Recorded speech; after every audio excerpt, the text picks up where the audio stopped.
मैं तुम्हें अपने मन के अनुकूल चरवाहों को प्रदान करूंगा जो विवेक और बुद्धिमानी से तुम्हें चराएंगे।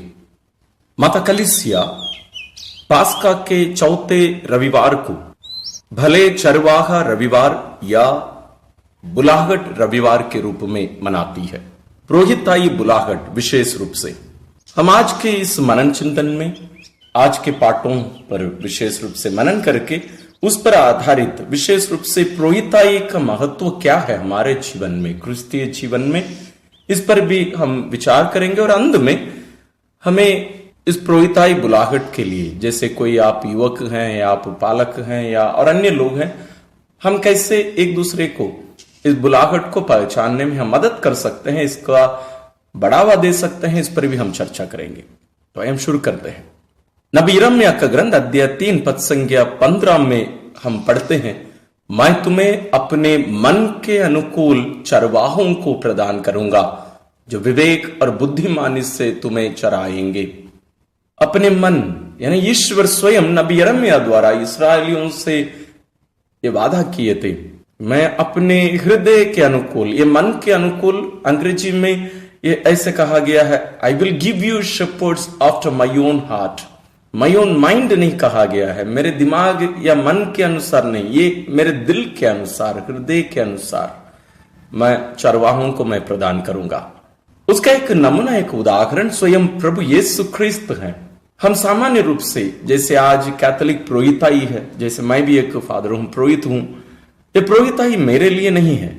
हम कुछ दिन पहले मेरे मन की बात या दिल की बात नामक एक वीडियो में पब्लिश किया था एक पुरोहित के रूप में। यदि आप उसको नहीं देखे हैं जरूर देखिएगा, क्योंकि कुछ रहस्यपूर्ण बातों को, मन की बातों को, वो केवल मेरे विचार नहीं है लेकिन कलीसियाई जो बातें हैं, रहस्य हैं, उनको भी मैं उसमें चर्चा किया हूं, वो जरूर आप उसको देखिएगा। बहुत बार ये देखा जाता है, हम सोचते हैं कि एक व्यक्ति जैसे मैं हूं या कोई भी फादर हैं, पुरोहित हैं, व्यक्तिगत रूप से समाज में, कलीसिया में भी देखा जाता है ये वो प्राप्त किया है, प्राप्ति है, ये अचीवमेंट है पुरोहिताई। नहीं, बिल्कुल नहीं है। जैसे हम कलेक्टर बनते हैं, डॉक्टर बनते हैं या अन्य कोई भी प्रोफेशन में हम जाते हैं, वो एक प्राप्ति है। आप मेहनत किए, आपकी मेहनत का फल वो मिलता है। लेकिन पुरोहिताई इस प्रकार का नहीं है। पुरोहिताई एक वरदान है, उस व्यक्ति के लिए वरदान बिल्कुल नहीं है, बल्कि कलीसिया के लिए वरदान है।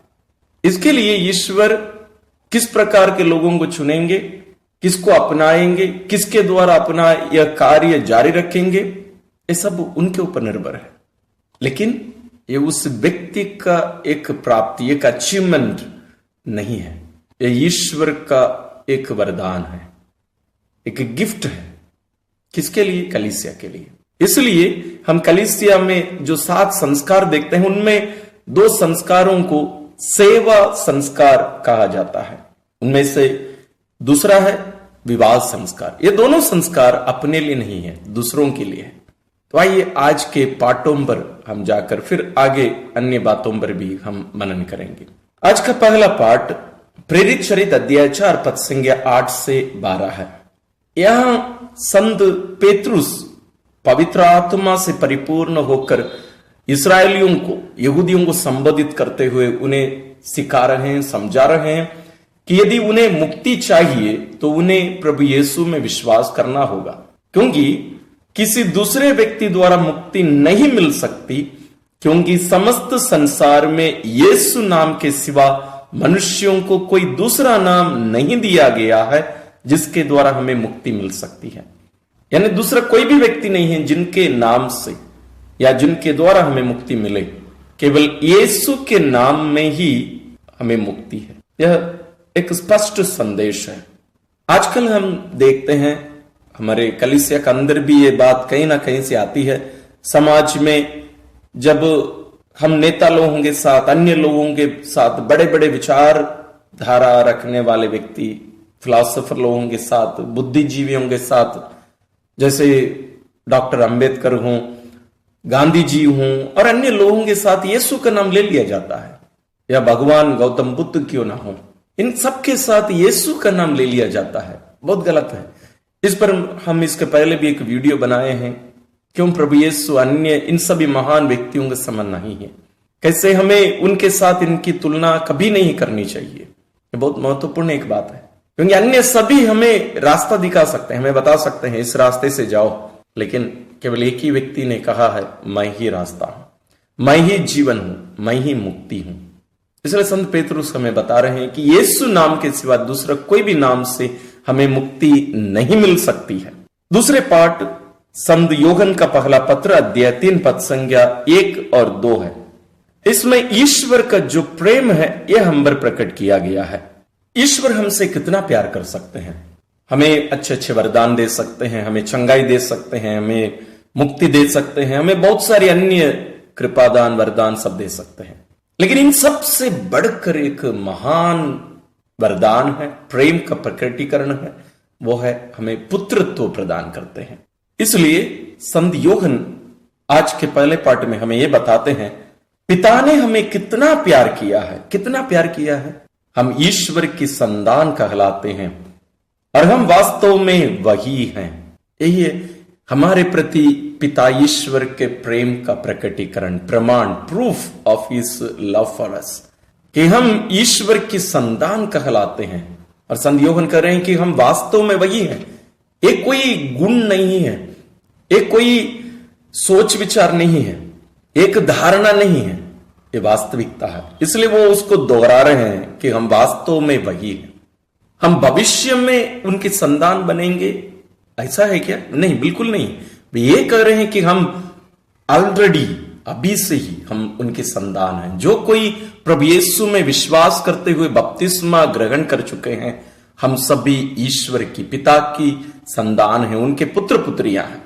इससे बड़ा प्रेम हमें कहां से मिल सकता है? लेकिन अधिकतर क्या होता है, हम ईश्वर के पास जाते हैं अन्य सब चीजें मांगने के लिए, लेकिन हम ये भूल जाते हैं कि हम वास्तव में ईश्वर के बेटे बेटियां हैं, हम ईश्वर की संतान हैं। इस सच्चाई को हम भूल जाते हैं, भूल गए हैं। इसलिए आगे संत योहन हमें बता रहे हैं, प्यारे भाइयों, हम तो ईश्वर की संतान बन गए हैं, ऑलरेडी हो चुका है ये कार्य, हम बन गए हैं, किंतु यह अभी तक प्रकट नहीं हुआ कि हम क्या बन जाएंगे। यानी जब हम स्वर्ग जाएंगे हम क्या बन जाएंगे, कैसे होंगे, वो हमें अभी तक नहीं बताया गया है। लेकिन हम इतना ही जानते हैं, जब ईश्वर का पुत्र यानी यीशु मसीह प्रकट हो जाएंगे तो हम उसके सदृश्य बन जाएंगे, यानी हम प्रभु यीशु के सदृश्य बन जाएंगे, क्योंकि हम उससे वैसा ही देखेंगे जैसा कि वह वास्तव में है। यही ईश्वर की योजना है हमारे लिए कि हम सभी प्रभु यीशु के प्रतिरूप में बनाए जाएं। यह हमारे जीवन का लक्ष्य है, यानी ईश्वर द्वारा निर्धारित लक्ष्य ही है कि हम उनके पुत्र के प्रतिरूप बनाए जाएं। संत पौलुस अपना पत्र रोमियों के अपना पत्र अध्याय 8 पद संज्ञा 29 और 30 में यही बात हमें बताते हैं कि ईश्वर यही चाहते हैं कि हम उसके पुत्र के प्रतिरूप बनाए जाएं, उसके पुत्र के प्रतिरूप बनाए जाएं। ये कोई छोटी बात नहीं है, यही हमारा जीवन का लक्ष्य है और उसके लिए हमें यीशु में विश्वास करना अनिवार्य है। आज के जयघोष योहन अध्याय 10 पद संज्ञा 14 है। प्रभु कहते हैं, भला गडेरिया मैं हूं, मैं अपनी भेड़ों को जानता हूं और मेरी भेड़ें मुझे जानती हैं। यानी प्रभु यीशु अपने आप को भले चरवाहे के रूप में, गडेरिये के रूप में प्रस्तुत कर रहे हैं। वह चरवाहा है जो अपनी भेड़ों को अपनाने के लिए अपने आप को बलि चढ़ाता है। और आज का सुसमाचार योहन रचित सुसमाचार अध्याय 10 पद संज्ञा 11 से 18 है। यहां प्रभु यीशु वही बात को पुनः यहां दोहरा रहे हैं, मैं भला गडेरिया हूं। भला गडेरिया अपनी भेड़ों के लिए अपने प्राण दे देता है। इसी को मैं प्रारंभ में नबी यिर्मयाह का ग्रंथ अध्याय 3 पद संज्ञा 15 से आपको बताया था। मैं तुम्हें अपने मन के अनुकूल चरवाहों को प्रदान करूंगा, मेरे मन के अनुकूल। और वास्तव में प्रभु यीशु ही हैं एकमात्र उपरोहित, प्रभु यीशु ही हैं वो एकमात्र चरवाहा। और यह भला चरवाहा अपनी भेड़ों के लिए अपने प्राण को अर्पित कर दिया। अब हम प्रभु यीशु के इन सारी बातों को, प्रभु यीशु जो भला चरवाहा है, और पहले पार्ट में हमें जो बताया गया प्रभु यीशु के नाम में ही मुक्ति है, और दूसरे पार्ट से हमने सुना कि हम सभी ईश्वर के बेटे बेटी हैं, उनकी संतान है। इन सारी बातों पर आधारित आइए हम आज का जो मुख्य विषय है या संदेश है, बुलाहट रविवार, इस पर थोड़ा सा हम विचार करते हैं, मनन करते हैं। जैसे मैंने कहा, वास्तव में पुरोहित प्रभु यीशु ही हैं। प्रभु यीशु ही एकमात्र पुरोहित है।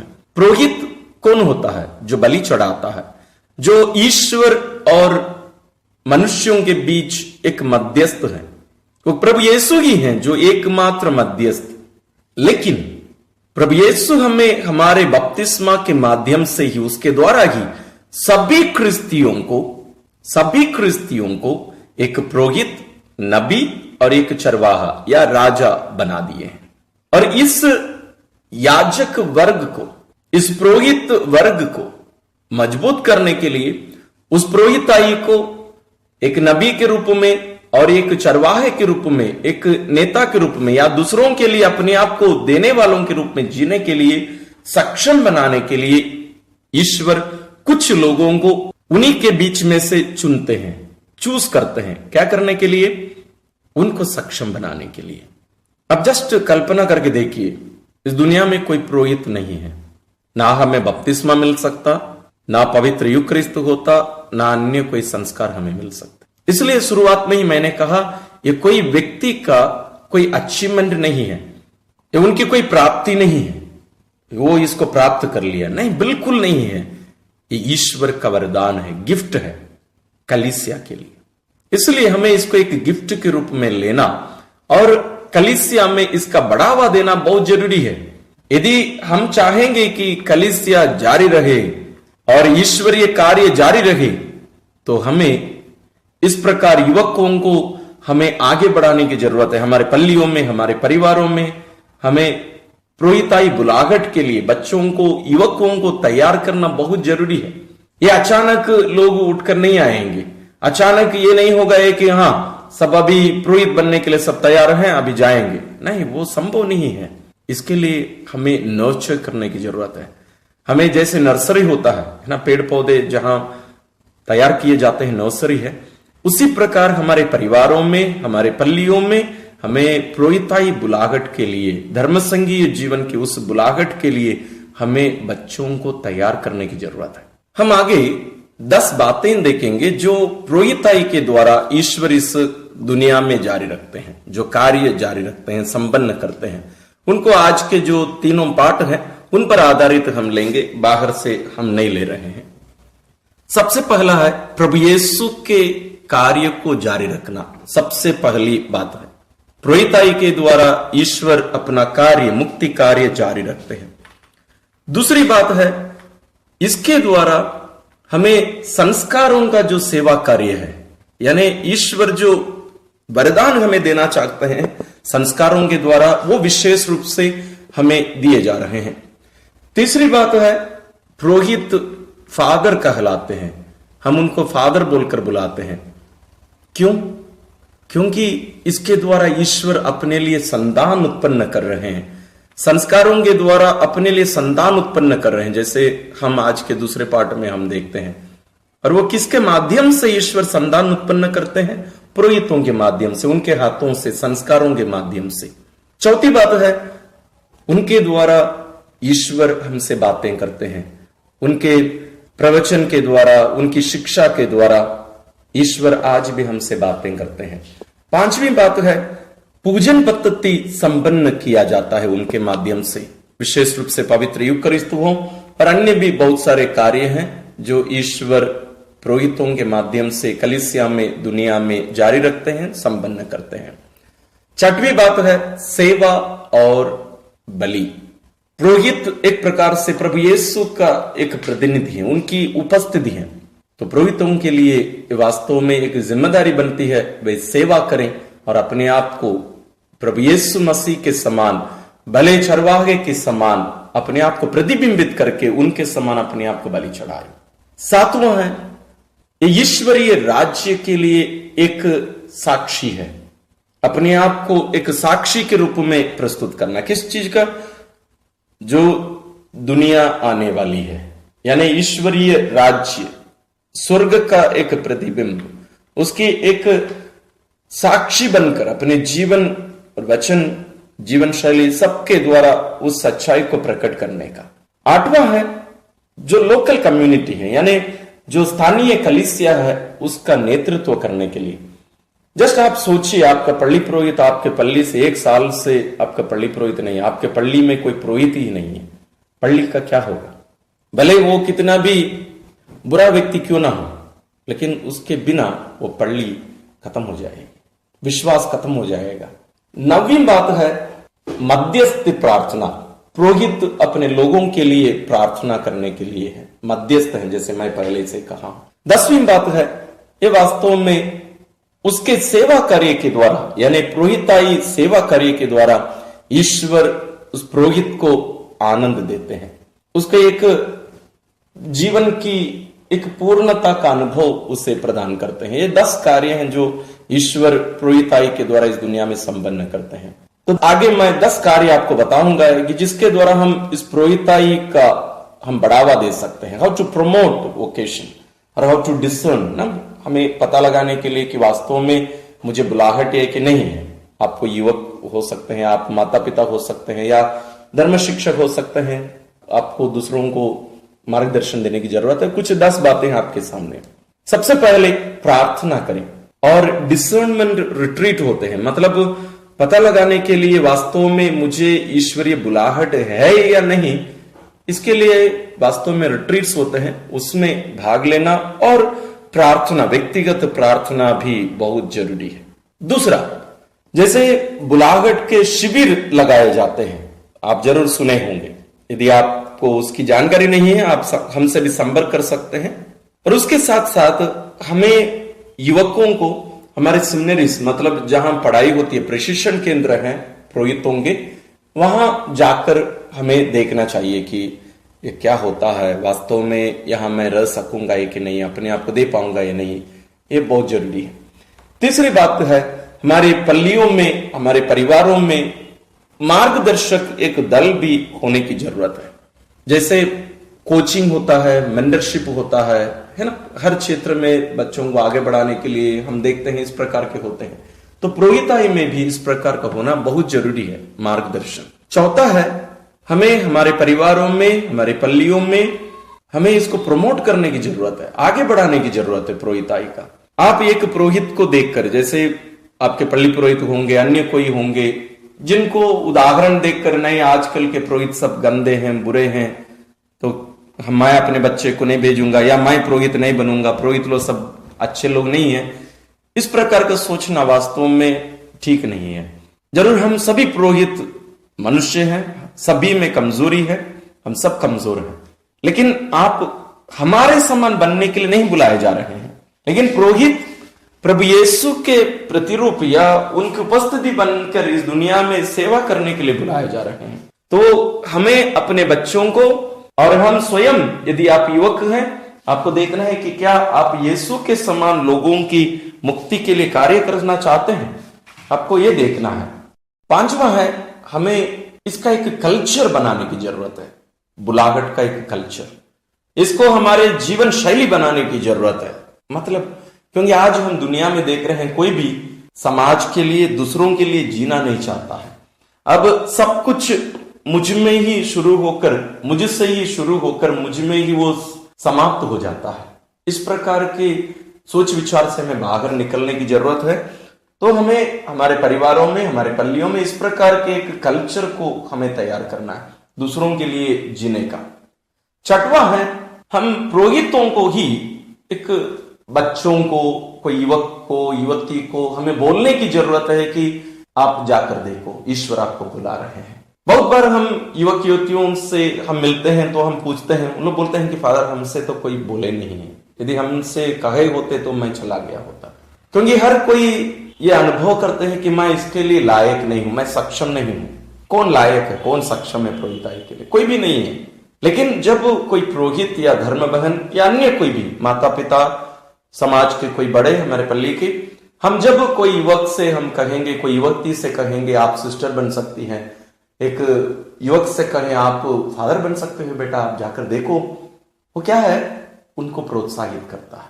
7वां है हमें परिवार में इसके लिए सपोर्ट की जरूरत है। बहुत बार देखा जाता है माता पिता ये बोल देते हैं कि क्या जरूरत है इसके लिए, हमें तेरी जरूरत है, परिवार के लिए ही तेरी जरूरत है, हमें रोकना नहीं है। अभी हाल ही में ही एक युवक हमारे क्षेत्र के, उनसे मैं कहा है कि आप सेमिनरी जा रहे हो कि नहीं है अगले साल, तो कहे कि फादर जी पापा बोले हैं रिजल्ट आने दो फिर देखेंगे।